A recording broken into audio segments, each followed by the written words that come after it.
మనసుకి పెళ్ళంటే అతిథులెవ్వరు రారమ్మా.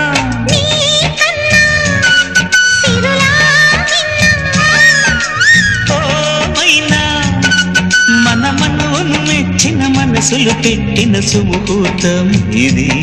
మధువై రానా మరి కిలకిల నవ్వే కోయిల కోసం వచ్చింది మధుమాసం. మిలమిల మెరిసే చంద్రుడి కోసం తెర తీసెను సాయంత్రం. జోలగా లాలించగా నీ నీడ దొరికింది. కమ్మగా కలలీయగా నీ తోడు నాకుంది.